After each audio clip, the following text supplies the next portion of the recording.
wants his son to take over the family's farming business. I'm gonna give you your own stake in the family farm. I'm not staying here, Dad. But Dean prefers the thrill of being a race car driver. That foot is made of lead. It's gonna get you to NASCAR. As Henry comes under investigation, the two unite to save the farm. If they find out, We'll lose everything. In At Any Price. Hi, I'm Jamie. I'm Salim. And I'm Aaron, and today we're here to discuss the new outing from Zack Efron and Dennis Quaid, At Any Price. We've all just seen it. Who's gonna start us off? I actually am a big fan of Ramin Bahrani. He did Chop Shop, he did Goodbye Solo, and I enjoy how he spends time with these realistic characters, bringing out this world that a lot of us might not know. Unfortunately, in this one, he has the characters, but there's a lot of other stuff that's going on that really makes it hard to follow. I just thought the movie was all over the place. I mean, it didn't know what it wanted to be. Is it a comedy? Is it a drama? Without giving away the twist ending, I don't know what was going on there. It was a totally other film. It really felt sloppy to me. Yeah, the script is inconsistent in its tone. That was my biggest problem with it, too. I thought the first half of it was way too funny, and it was funny in a weird way. It wasn't like we were laughing with the people, it was like we were laughing at them.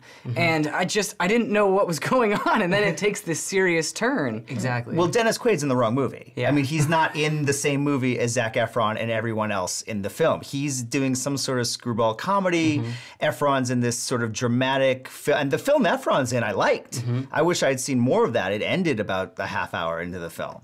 With Dennis Quaid's character, he had to be a little silly because his character is downright despicable. First scene of the movie, he's at a funeral and he's asking, oh, so can I buy the land for the guy who just died? And immediately, it's hard for you to get on board with this character because obviously he's in an arc, but when the arc starts to happen, you really don't care. Sir, I'm so I can't stand sorry. you kind of people. And I don't ever want to come back to Iowa after today. Where do we sign? I do agree that the humor doesn't play. It does feel like he's in a different movie. He's almost unwatchable. I mean, it's just too much. You know? But when the film takes this dramatic turn and you see him change, that's where I thought it actually had some substance and became a good film. The only problem is it's two movies. Yeah, and it doesn't connect thematically with maybe everything three else. movies. No, it is. Yeah. It's a family drama, it's a morality tale, and it's a slice of life of the small farming town. And unfortunately, these three parts don't really connect that well together. And look, I think Zac Efron is a great actor. Not a good actor. I think he's a great actor. And he finally has some material to show that in with this film. Unfortunately, it only goes like part way. I mean, there's a movie in here about this Midwestern kid who wants to be a NASCAR driver. I liked that movie a lot. There's only 20 minutes of it. Yeah. No, I wish I wish the movie had been more of that and less of this hustler Dennis Quaid character trying to save Dad's farm. All that being said, I think the performances are not the worst part of this movie. I honestly think that Dennis Quaid did a good job, even though I didn't know how he was supposed to be. No, I disagree. I liked him. I honestly think this was his best role in years. Yeah, no, come on, Vegas, and, all these movies. No, I would rather see him in Vegas. I mean, but he does one of two things. He's either completely hamming it up when he does a role, or he underplays everything and does sort of talks low. You know what I mean? And there's no in between with Quaid. Hey, Dean, that was amazing. Just amazing. Wow. It's no big deal. No big deal. Hey, get changed and let's all go out and celebrate. Thanks. I got plans. We'll break them. Heck, this is important. Dad, I can't. I thought he was as great as he could be with the material. Exactly. With No, what you're right. You're right. That's fine. He was given to do, you know? He was as good as he could be, but I didn't think he was that great. I just didn't think he had any emotional he's got a lot of range. potential. I think He he's got a lot of does, potential as an but actor. you look at the things he's been in, High School Musical, and He hasn't had a lot of opportunities. Chances. He's doing better, but I still think he could have done more. Maybe it was the script's fault. What, do you think you could push us around? We're here to examine your invoices. Do you have a warrant? Mr. Ripple's fully aware of our legal rights. Gentlemen, why don't we go inside and we'll handle this in. You don't have a warrant, Dad. Mr. Whipple, can you ask this person to leave? Dean, that's enough. Dean, go it. Hey! Dean! Stop it! Well, let's talk about the directing. Ramin Bahrani, like I mentioned, he directed it, he co-wrote it.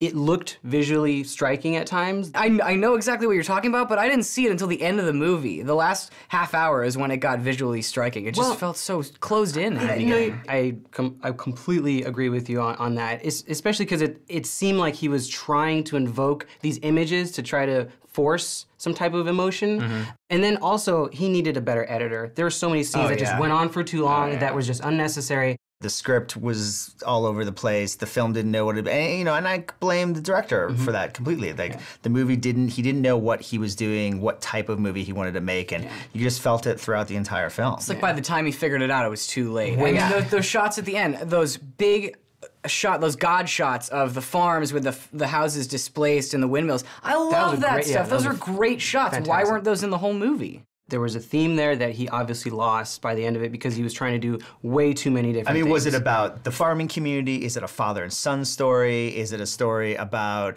a kid who wants to get out of this small town through race car driving? Like, it just went, and then, again, the ending, I don't know what they were thinking with that. And there's these, like you were saying, there's just this long moments of almost trying to get us to care about what was happening at the end. It just didn't work. At Any Price is a film about a topic we rarely see in modern day filmmaking, but the tone is so inconsistent I don't think it warrants a trip to the theater, so I'll say stream it. The overall weight and gravity of the film seems lost by the end when muddied by a very weak family drama. Stream it. I think that Zac Efron proves that he can handle heavy material, but this movie fails in almost every other category in every way, shape, and form. I say skip it. Well, our votes add up to one full ticket, which is a stream it for At Any Price. Cheers. Okay. Cheers. Poor Heather Graham. I mean, oh man, she was in this movie. Yeah, she is in this movie. She's in it.